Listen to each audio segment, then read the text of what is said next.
Perfect. Awesome. We back. Right. Guys, I'm very happy to see both of you. Good to be here.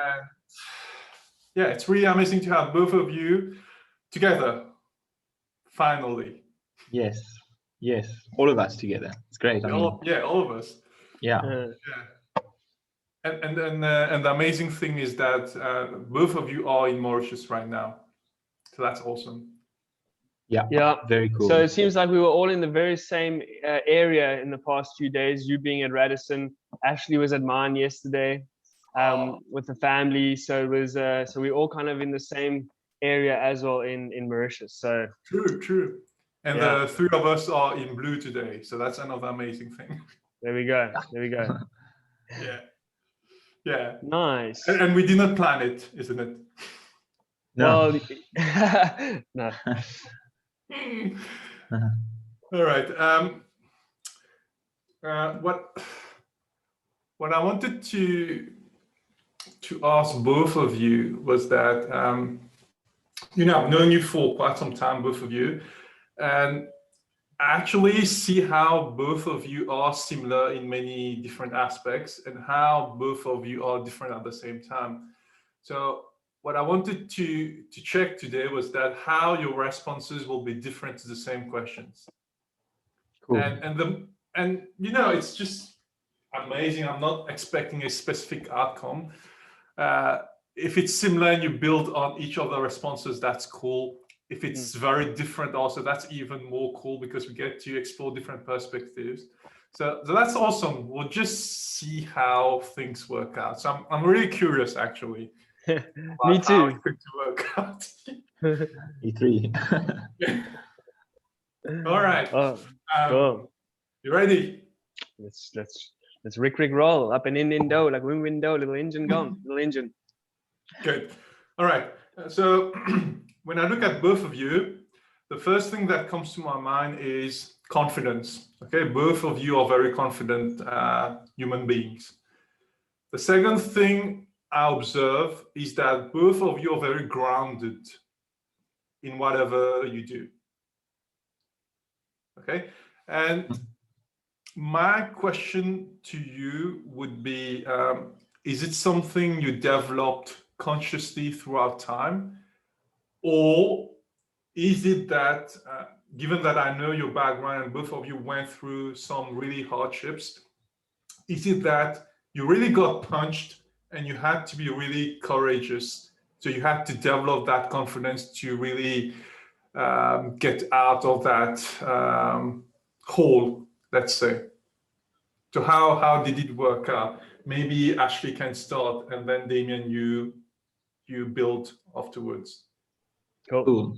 Thanks, Geerish. That's a really good question. I would say that it's a combination of everything. Your first question is, how do we seemingly get to a point where we feel grounded in our lives and things that we do? And as you probably well know, that wasn't the case for me, let's say 10 years ago. I wasn't very academic. I actually really had no idea what to do with life, with my life. I didn't know what was possible.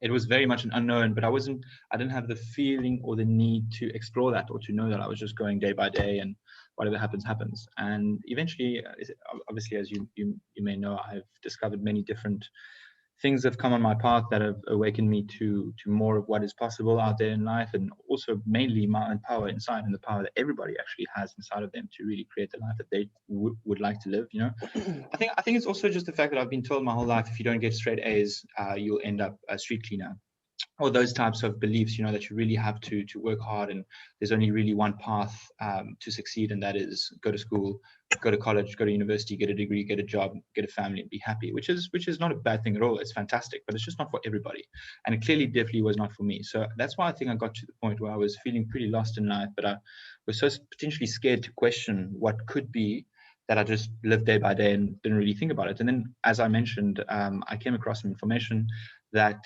I delved quite deeply into, that really allowed me to realize the power that all of us as human beings have inside of us to really choose our destiny and craft our destiny with our daily actions. And that felt very exciting. And in that moment, of course, it was just an explosion of so many different possibilities and opportunities. And I just to answer your question short, it's a combination of all these experiences in the last 10 years of all the experiences that have been created and that I've experienced, which are incredible and I'm really grateful for, that I think allows me to feel grounded. I do feel grounded in many aspects of my life, and of course there are some aspects where I'm totally ungrounded, and that's something I'm also excited to work on and explore. So yeah, I'd say that's a pretty quick, short answer to that. That's what I really like, actually, when you say that you do feel grounded, but at the same time, there are so many things which you don't really feel confident about, and you're working on it. And to me, that's a great sign of wisdom or humility, whatever you want to call it, because you do realize that there are so many things to learn, and we don't really know a lot of things. Actually, that's the first key to know, is that you don't know, and that's really what I've really realized a lot. Also, is that the more that I discover, the more there is to be discovered. But also that every level you get on, let's say a year ago I wanted to be where I am today. Now that I've arrived where I am today, I'm not going to wallow there. I understand what the next level is, and so these are the lessons that are now that have presented themselves to me for me to learn and explore and transmute and transform and grow. And essentially, when I get there as well, there'll be more lessons until I die. To be honest, I really hope that it's like that the lessons just keep piling up and piling up, because that's really where the growth comes in for me, and that's where experience also is generated. So yeah, I do hope that I do hope that I'm always in the balance between having grounded some aspects of my life and having some aspects that are totally ungrounded that I had the opportunity of working on, because it's not a bad thing. It's actually a great thing. Yeah. Damien, your turn.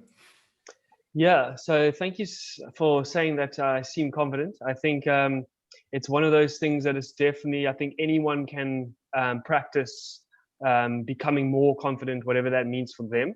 I feel that for me, in terms of my 30 years of experience, like it was just natural to kind of do certain things. I just gravitated towards the things that I enjoyed, and I think that naturally made me a more, what we would call, a confident person, just because I wasn't really too concerned about everyone else. I was just having fun doing what I enjoyed and doing pretty well at it. So for me, it was just natural in that sense, until a certain point where I think I an accumulation of certain things, and then I had a little bit of like what we would call the challenging times came through in my experience, or I went and explored a little bit more of my dark side, which I'm always kind of someone that enjoys adventure, enjoys taking risks, enjoys doing these things, and that's how I feel that I grow, being comfortable and being uncomfortable, and enjoying that space. So that's how it led me on a journey.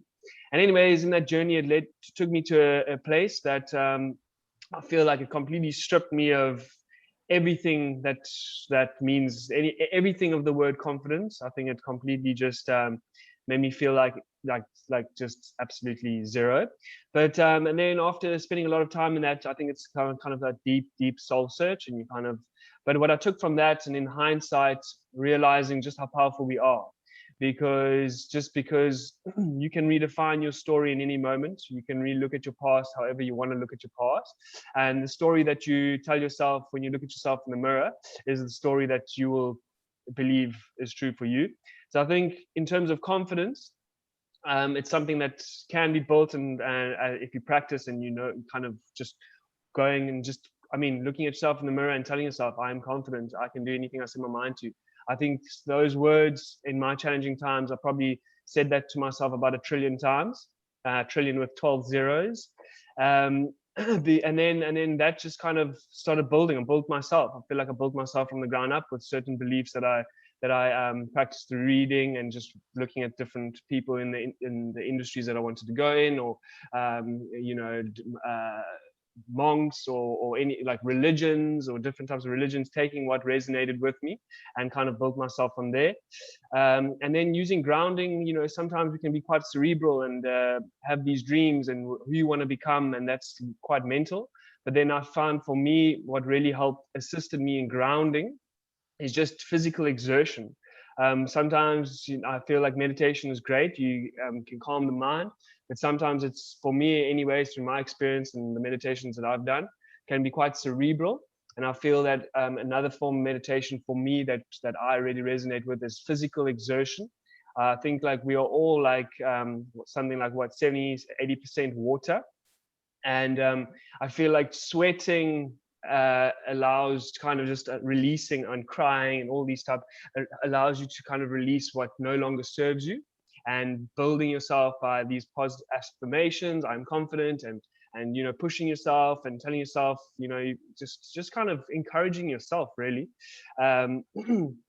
And then yeah, just kind of using those different tools to build that confidence. And the grounding part, well, physical exertion for me helps me to kind of bring myself back to this physical body. Swimming in the cold water, these type of exercises all allows me to kind of yeah, build my confidence and ground me. So I think it's for me, it's a practice. It's anyone can achieve whatever they want to achieve. As Ash said just now, realize, you awaken to all the possibilities. There are infinite possibilities, and I think when you start to believe in whatever possibility for you becomes probable, and then you move in that direction, and then yeah, you can experience and do whatever you set your mind to. That's amazing. That's awesome. Thanks. That's Amazing. yeah. Okay, both of you have said so many cool things, important things. Ashley mentioned about school grades, and formal education is not everything. And I would just like to comment on that. I mean, since I'm a teacher, and I do believe in academics, but I don't believe in just the grades, like Ashley said.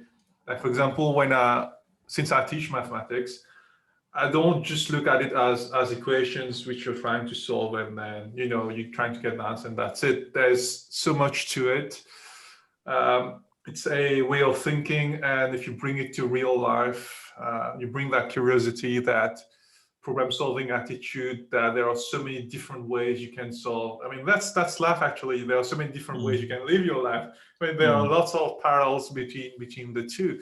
And yeah, having been that stereotype person who has got the grades, got into a job which is considered to be, the ideal life, be in that position where I am right now, I can say that it doesn't make you happy. Because I did it the normal way, get the good grades, get married, get a kid, be where I am right now. But it doesn't bring happiness. I can guarantee that. What really brings me happiness, I mean, it does bring me happiness, but I'm saying it's not everything. What really brings me happiness is what I'm doing right now, talking to you guys, meeting people, being there for friends when they need me. That's what keeps me going. It's not getting in the car and then going to work and then getting paid. It's not. It's part of life, It's but part of that, yeah. Yeah. So there's so much more to life, I would say. Just to add on what Ashley said. And Damien said something really interesting, that you can build your life at any point. And this is so true. This is very true. I think a few of us actually got the courage to actually be ourselves completely. For example, if I look at myself and I look at the kind of family I was born in, let's say, I'm completely different to all the values that I was supposed to endorse since a kid. So I'm completely different from everyone in my family in terms of the way I view life, whatever I do. There's no correlation at all. Obviously, there are things that you take from your family. I'm not trying to nullify everything, but I'm saying that when you really go into whatever you believe in, you do become someone quite unique. And I think everyone has that potential to be that unique being. I think every time me and Ashley talk, we end up coming back to the same point, that everyone is unique. And I think it's true. It's actually one of the key things of humanity. We can actually create anything. And let's say you want to become someone, you can be that person. You just need to start doing the things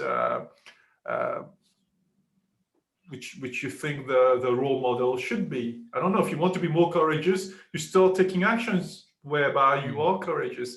It's actually as simple as that. Don't you guys think?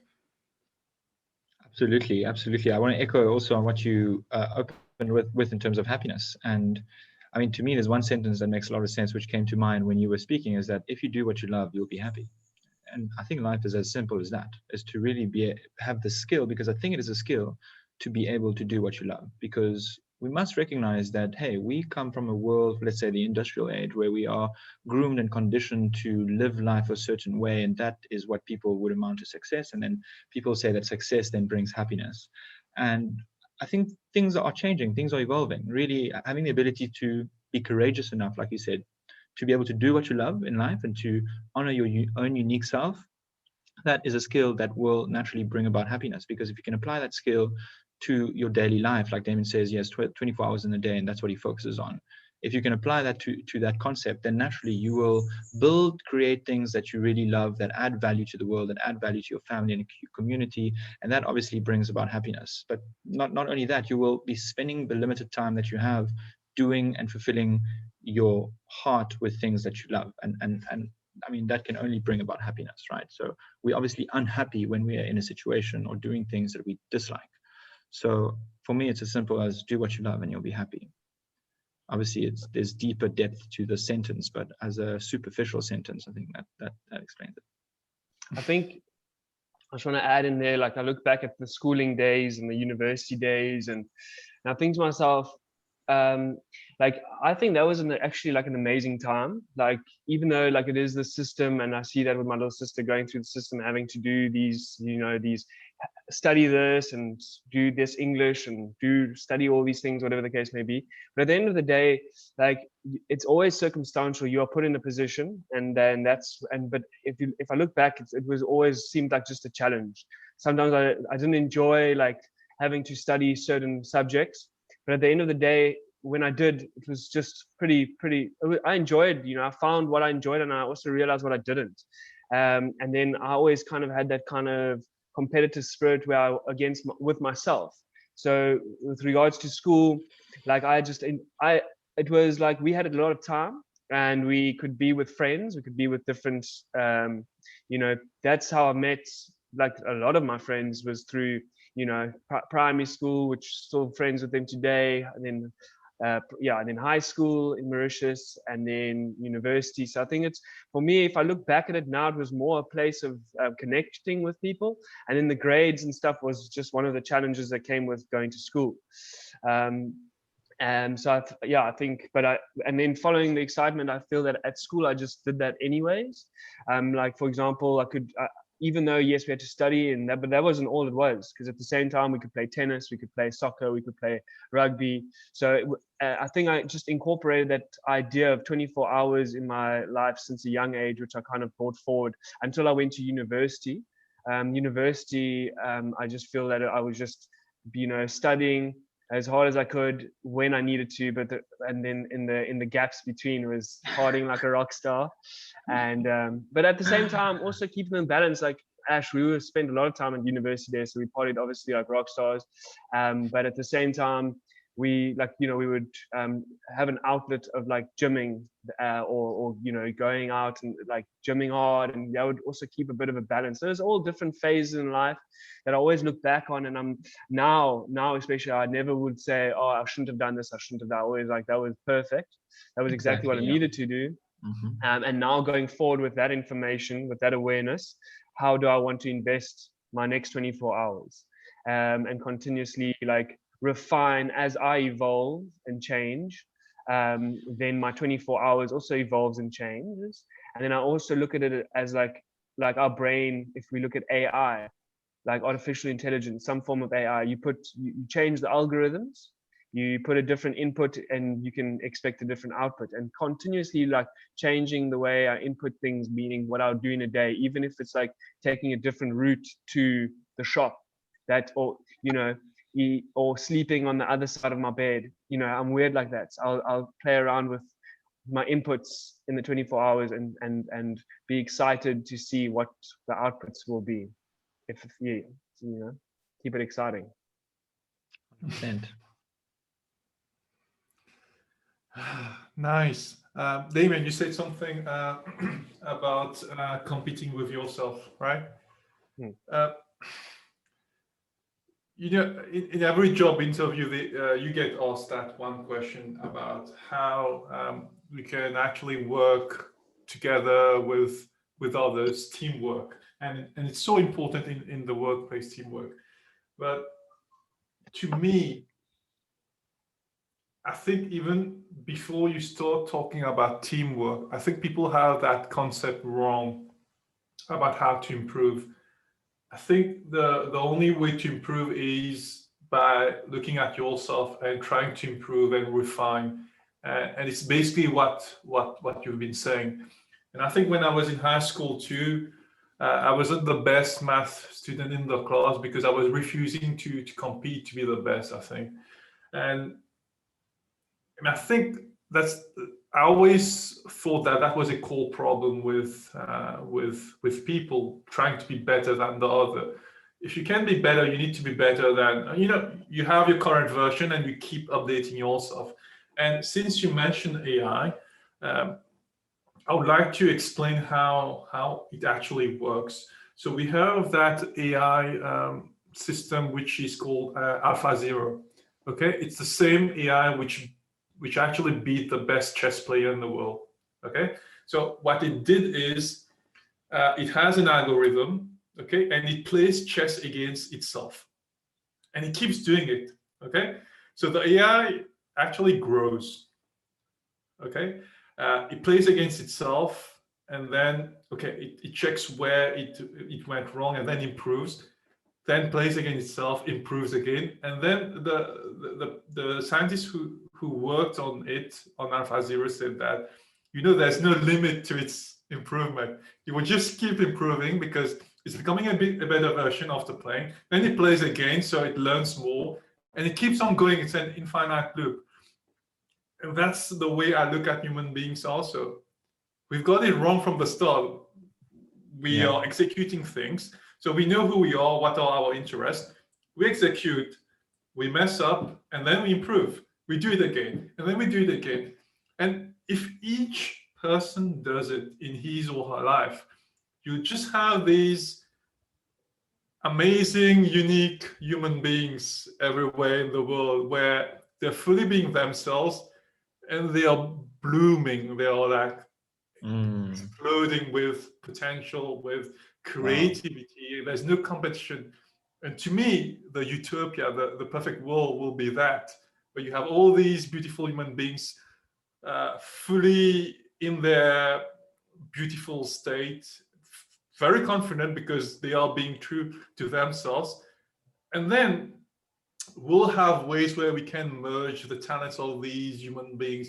Just like the three of us, we're very different. But since we are all true to ourselves, there's no conflict. There's no competition. No one is trying to impose whatever. There is that perfect harmony. And that's the way I see the perfect world. Beautiful. I would echo that 100%. I think that's one of the words that I like to use, because I look at competition also as something quite positive, because I use the word competitive collaboration.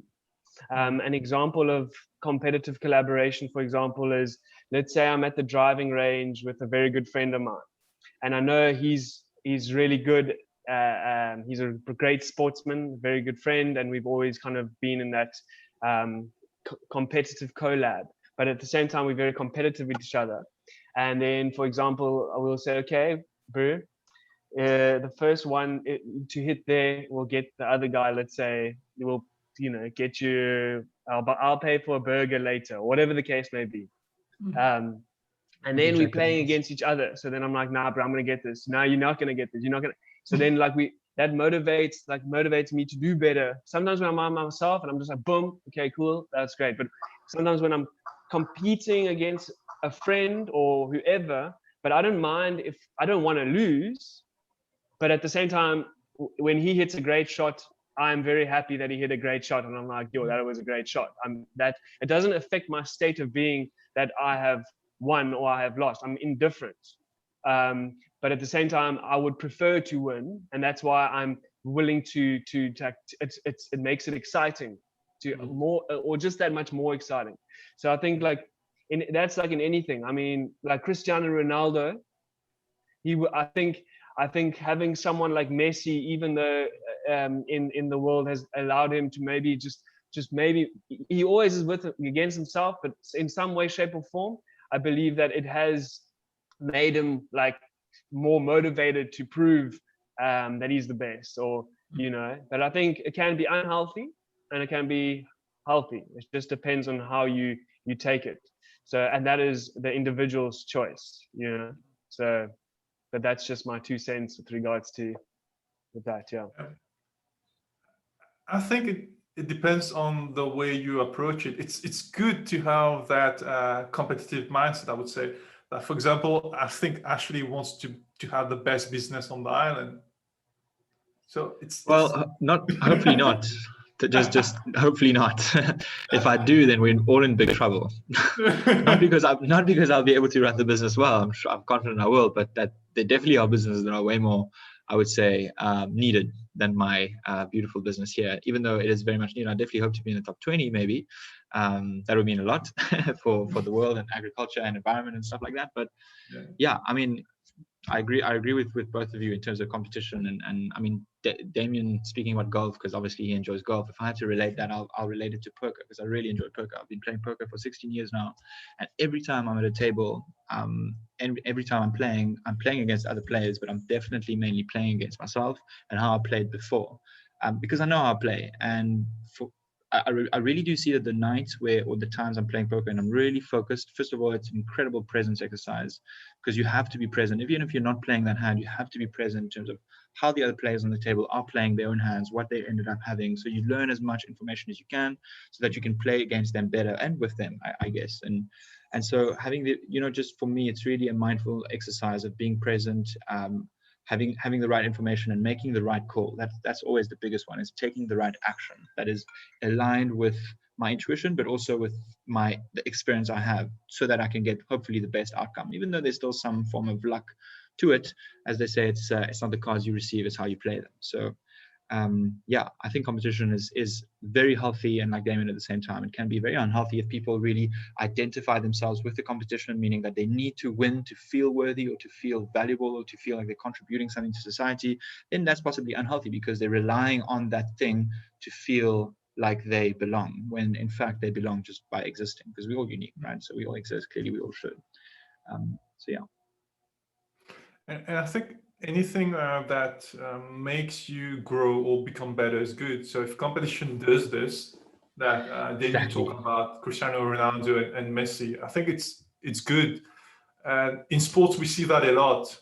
For example, the best leagues have the best teams competing against each other. And then you go to a league where there's only one team, which is very good, then suddenly it's not that competitive. So yeah. And you can also, sorry, Geerish, you can also take it down to business as well. I mean, if there were no competition in business, things would be very expensive, wouldn't be as efficient, and we wouldn't have the lifestyle we do now with the comfort. The only reason we do is because businesses are willing to compete with each other and make a cheaper, better, faster, just a better product or a better service to you, obviously within parameters. But I think the competition in that way is healthy. It benefits the whole world, because you're always improving yourself, like you say. Exactly. And one thing I just want to interject and just say, like, I think when we say having the best business, I think maybe what the best means probably is a business that adds the most value. Most value. However measure value, but just in terms of, if it's Mauritius, how it elevates the island, how it elevates the people, and I think that would be definitely one of the goals that would want to be ticked off as a business owner.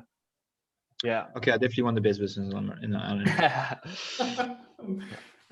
It's good you mentioned that, Damien, because that was exactly what I was thinking about. I was actually thinking about the business which will have the most impact on the lives of people in terms of improving lifestyle. That's what I meant. It's not about the figures and all that. Since we are talking about businesses, and Ashley is fully, it is his field. Maybe we can have a historical review about, we used to have the BlackBerry phone a long time ago, and it was super popular.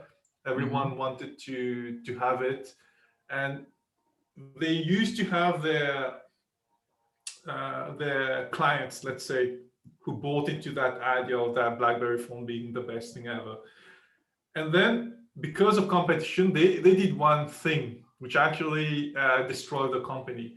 What they did is, because other companies were offering different services, they actually forgot about their own identity, and they tried to compete with the others by actually trying to copy the properties of the other devices.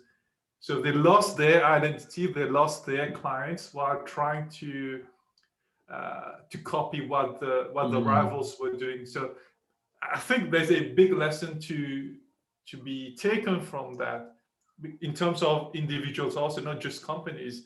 Sometimes we try to become like others to the expense of our own identity, and that's where we get lost. And sorry, Gary, but that's amazing, because building on that, if we don't assume who we are, that means we're not taking action on who we are, and we're not giving value to the world by being who we are. And talking about BlackBerry and bringing it to business, before BlackBerry there was Nokia, as you know.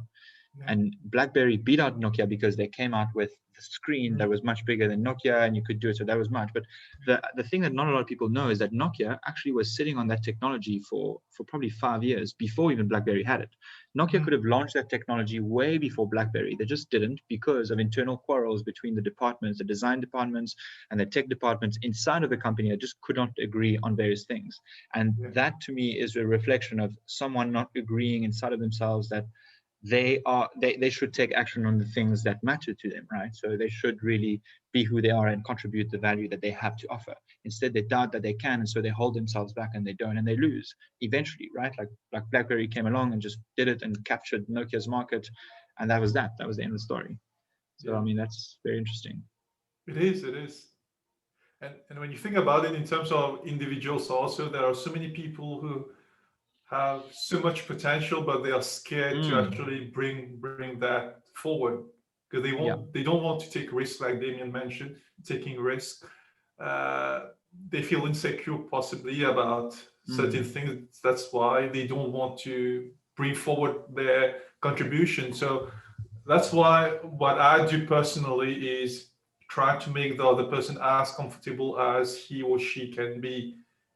Even with the darkest things in the person's life, you should be able to communicate that openly in an environment where there's no judgment. And because, as human beings, since we have intelligence, we should be helping each other and uplift each other. I think one of the latest as a race to survive, if you think about it. Well, and I think what actually I've recently kind of understood is that I realize adding value, let's say, or someone else's gain is actually your gain. If someone else is succeeding and is winning in life, and normally before, sometimes the reaction, because the competitive nature, would be like, oh, they're succeeding, and that means I'm not succeeding, and that's that feeling of that just unharmonious feeling. Whereas I think the new world that we're entering is seeing other people's successes as your own successes. So even in competition. So if you're looking, for example, at other players, I mentioned golf earlier, for example, if you see other players and you're playing against someone else and they hit a great shot, that is actually part of your experience. It's you creating that, even though you're not the one physically smacking the ball, but you've witnessed that. And that means you're more aware of more possibilities, more ways of hitting a golf ball, for example. So you can kind of use that to your advantage, as opposed to responding, in a negative way or in a way that doesn't feel great. You can kind of any other person's gain out there is your own. So that is, I think, a new perception, and I think probably a new perception in terms of business. Like even the going to space, I thought all these new businesses, they're heading up to space. You have your Virgin Galactic and your Blue Origin and Elon, good old Elon. But I think I'm sure these oaks can have conversations like with each other, and I think they can encourage each other to kind of, because I'm seeing the world from that perspective, I think is going to bring out a lot of new technologies that is going to assist the world becoming a more sustainable place. Anyways, I diverted. But other people's value is your own value. So that's why encouraging others to be better, or to assist them in strengthening their strengths, is all your win. So that's why, now that's why love is, the key. So when other people are winning, you're winning. So it's a very harmonious place we are in. Nice. Talking about Virgin Galactic and Elon, funny enough, when Virgin Galactic was about to launch that morning, Elon went to Richard Branson's house at 3 in the morning to like support him and things like that. So there definitely is already that thing, which is a reflection of, I guess, where you say we're heading in terms of a collaborative world. Yeah, but I think they they are both probably open-minded people who really thrive on opportunities, and that's why they get along so well. But at the same time, I can also see that Elon doesn't get the respect from, let's say, the academic departments of the US, for example. For instance, he won't be backed up by MIT, even if he's doing so much with automated cars and all those things. For example, I read something by someone from the MIT, which was along those lines. I can't recall it exactly, but it was like, Elon is a weed smoker, so we are not interested in whatever he's doing. So people actually have, they judge easily others, not by looking deeply into whatever they're doing, but by something as trivial as smoking or drinking. And it's funny when academics, professors do that, but they're supposed to be the ones who, are very objective about everything. Yeah. They're still full of bias, and it's funny how the world is judgmental. Yeah, and it's so interesting you say that, because if Elon Musk, I don't think Elon Musk smokes weed, because if he did, he'd definitely not be where he is, that's for sure. I think they're saying that because obviously on the Joe Rogan podcast, he had a puff, just to look cool, because hey, it's Joe Rogan, you're on the best podcast in the world, and he passes you a joint, you better probably take from that, right? Yeah. But I didn't want to look like a loser. I don't think he inhaled. I don't think. But anyways, I don't know. But yeah, the SEC definitely was on his case, because it's interesting. I don't know about the academics, but diverging completely on SpaceX here, which I'm a big fan of. The SEC just deregulated SpaceX, or did something to SpaceX which hurt them in some way, or the operations, because obviously they have deals and contracts with the military and NASA, and if you do have that, you have special clearance that the public doesn't have, and to respect those clearances, there's certain code of ethics that you need to follow. And I think that the fact that he had that uninhaled drag definitely caused some damage. But I agree. There still are some people out there that are incredibly biased, and still I think it speaks to the fact that they feel they need to be better, with someone else is better than them, then they've lost. I think that's definitely the qualities of a leader. Like I was saying in the course on Saturday, Damien, is someone that has humility enough to recognize other people's achievements and empower them on those achievements without feeling like they are less because of that. It's leaders don't create followers; they create more leaders. I think that's the world, the dream world in that way, where everyone is their own leader and leads everybody else. Cool. I know it's time for you to leave, Ashley. I'd just like to end with. I could have another 5-10 minutes. It looks like my other one is with the Grand, so I do. Okay, cool. All right. Yeah.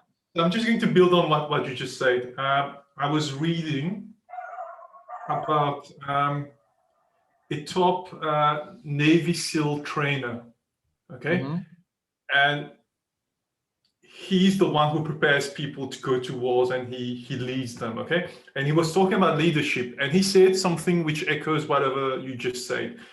he said that, we strategize, we go to missions. All right. So as a leader, if it succeeds, good. If it doesn't work, you know what they say to their crew members? They say, okay, we messed up. Okay, it didn't go to plan. Let's see what we can do. So they never try to hide Put people that down. work out. Guys, we messed up. Let's see what we can do now. And it's fine. The people also accept that, we can mess up. Yeah. But they don't stop trusting the leader, and they try to find a way out.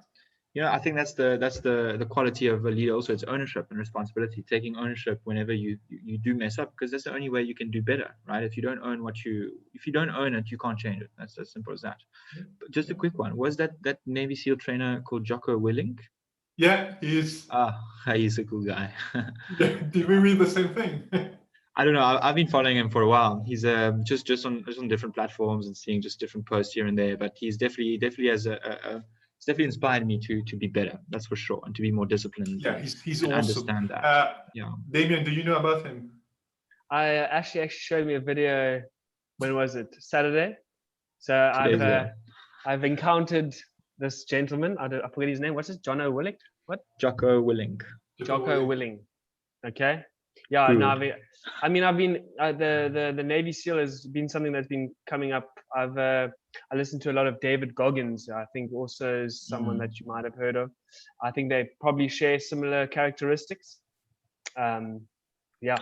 It's so funny that you say that, Dee. Sorry to cut you guys, but Navy SEALs have definitely been coming up for me big time in the last year, which is crazy because I mean, war is definitely the furthest thing that is part of my list of fun things to do. But what I really admire about these guys is just their incredible courage, commitment, discipline, knowledge, skills. I mean, it's just a combination of awesomeness, these guys. It's crazy. Because I mean, I dabbled a little bit into the series literally called Navy SEAL. It's obviously a fictional series, but it obviously draws on reality. And that has just taught me so much about leadership and ownership and all these things. That's awesome. True. And you know what's cool? The things which actually bring success long term, or the simple things, like for example, he was asked a question about. That's so cool, so cute. Sorry, I'm on daddy duty, so we'll do it this way. Willick was asked a question about discipline, Damien, and you know what his answer was? His answer was, "You do what you have to do." Yeah. It's as simple as that. Yeah. Sometimes we are trying to think about fancy ways of doing things, but you just do what you have to do. So you have a list of things to do. Like I showed you my phone, 5 things I need to focus on. I do them, I tick them off, and that's it. And you wake up early at 4 so that you have enough time to exercise, to meditate, to do your things. And eventually you have enough hours in the day to get those things done. And you sleep enough. Absolutely. Yeah. Easy. I mean, one of the things I like to tell myself, I do what it takes. And sometimes in the day you're like, what, how do I keep being progressive? And I say, Damien, as long as you keep moving forward, even if it means putting my shirt that is on the bed putting it in the cupboard, or even if sometimes you get like a lot of thoughts and things you don't know what to do next. And sometimes like, bro, go clean the toilet. I'll go straight, clean the toilet. Then I'm like, okay, from here, I feel like I'm progressing. I'm moving forward, go do some push-ups, get back into work. Because sometimes and just finding that flow state, because and then that flow state, and that's why I like incorporating all these different things that I know is progressive, that is good for me. You can go and smoke and go do all these things. It might work for some people, but sometimes if you do it, it doesn't feel like, or for me personally, it doesn't feel like I'm progressing. And then you kind of just move in the direction, find that flow state, and so discipline. That's why these guys are very inspiring, because they're very much like disciplined. They're willing to do what it takes. They're willing to kind of run 100 kilometers. They're willing to. When you have that goal, I think the difference between us as humans, we can have a vision. We can motivate ourselves with our imaginations to achieve what we want to achieve. And then by using our 24 hours optimally. So these guys, we draw inspiration from, And then they're showing us tools that we can use to kind of elevate our state. Because let me tell you, when you've run 100 kilometers or 50 kilometers or 30 kilometers, when you've done something like that, that feels quite tiring, and you've done that, when you're sitting with yourself that evening, you can be proud of yourself. At the end of the day, I feel that we're always looking for a state of being that feels great. We're always looking at a feeling state, because I believe that the better that we feel, the more positive the more positive we feel, the more positive we attract. The energy you put out, the energy you get back. So finding ways to elevate your state on a continuous basis. So when you're feeling low, there's so many things that one can do to elevate their state. So I think by these hardcore guys that have the discipline to go out and make sure that they are conquering themselves, well, then when they do sit with themselves at night, they are proud, they're feeling strong, they're feeling, and that is, I think, as a human being, our main focus, all the goals that exist. If you want to be a rock star, you want to do this, you want to do this, the main goal is your state of being. We don't have to think too much further than that. Come back to yourself. How are you feeling? Well, how can I feel great in this moment in time? And that means you have your goals. You set your 5 things that you do a day, and when you're ticking it off, at the end of the day, you feel good because you feel that you've done something. And ultimately, that raises your frequency, your state of being, and therefore you can trust that you will attract as you feel. So, at the end of the day, you don't need to do anything. You don't need to do any of those things. But then it's up to you to decide how can you elevate your state of being, and to continue feeling great. And then automatically, I feel that things will fall into place. And So. Well said, Damien. I think it's some of what you've said. It's about doing your best and knowing that you've done your best. And what's the alternative now? If you are not doing your best, what will happen is you live a life of regret, because you keep thinking, oh, I could have done this, I could have done that. And that regret is something you don't want to carry as you age, as you move forward, thinking that, I should have said this thing, I should have talked that way to that person. And I think regret is the thing which eventually kills people. So when you, let's say you haven't done anything all your life, but every single split second is a new opportunity to move forward.